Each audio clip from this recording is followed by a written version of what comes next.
What's up guys, Jason here for Soulfire, and today I want to bring you a book review. I'm going to review Michael Cusick's book, Surfing for God. And to let you know if this is a resource that would be helpful for you on your journey toward recovery to sexual integrity, or perhaps for your church. And so let's jump right in. Now, spoiler alert to this review.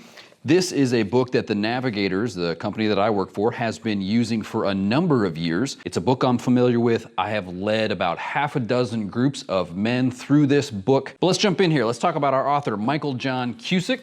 So Cusick shares his story in the book, his story of sexual brokenness, and he works for a ministry that he founded called Restoring the Soul.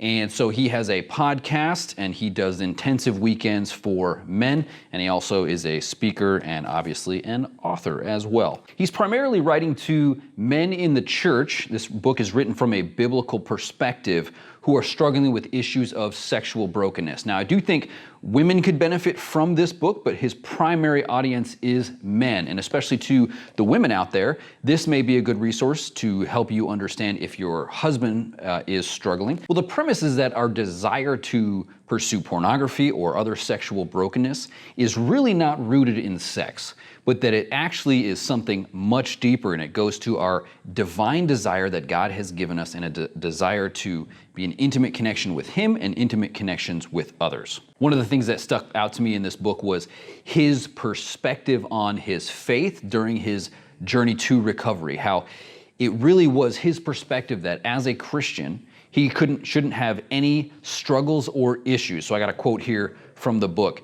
He says, "No struggling, no weakness, no falling apart. Hold it together, whatever the cost.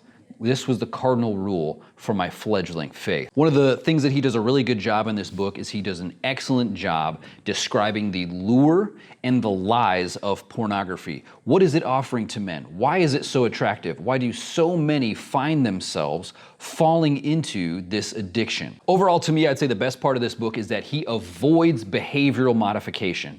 This is not a book that tells you, hey, if you do these 3 things, your problem will be solved. Rather, he goes much deeper in understanding that our behavior is really rooted ultimately in our heart. So this is a book that will help men understand what is beneath the struggle. He talks about lies, he talks about wounding, he talks about issues from the past, father wounds, ways that we have felt abandoned, ways that we feel inadequate. And I think many men are going to resonate with his story. Now, I would say there was one chapter in here that I found to be a little bit shocking. In fact, I actually had to do a little bit of digging and make sure that the concept was biblical, because it was very foreign in today's church. Or the chapter titled, "Your New Heart." And in this chapter, he talks about how he had focused and so beaten himself up of a scriptural perspective on the heart that was born in sin and extremely wicked, and that was how he viewed himself. But the reality that the scripture does say that is true of us outside of Christ, but when we are in Christ, we are given a new heart, and that we need to focus on the new heart that Jesus has given us and how he is making us new and making us clean. That has always been a chapter that has resonated well with me, and it's resonated with those that I've led through this study. And another big positive here is this is one of the first resources that I ever read that has a very detailed description of pornography's impact on the brain.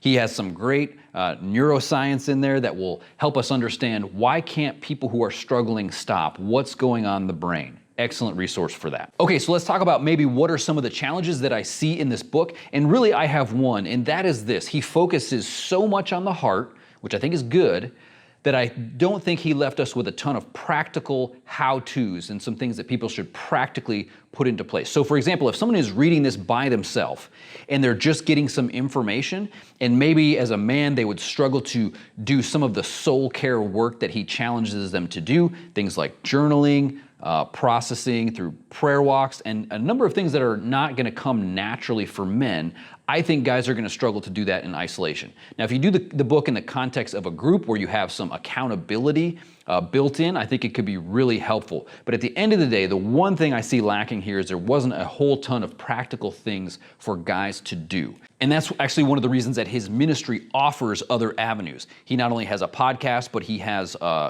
men's intensives, weekend and week-long intensives. I know some folks that have gone through those. They are excellent. So what's the conclusion then? Would I recommend that you use this book for a friend of yours, for yourself, maybe for a small group that you want to lead in your church? I would say absolutely. In fact, this has been the first book that I tend to recommend young guys reading, young guys because I work with college students, that I recommend men reading when they find themselves in this struggle. So definitely an excellent resource.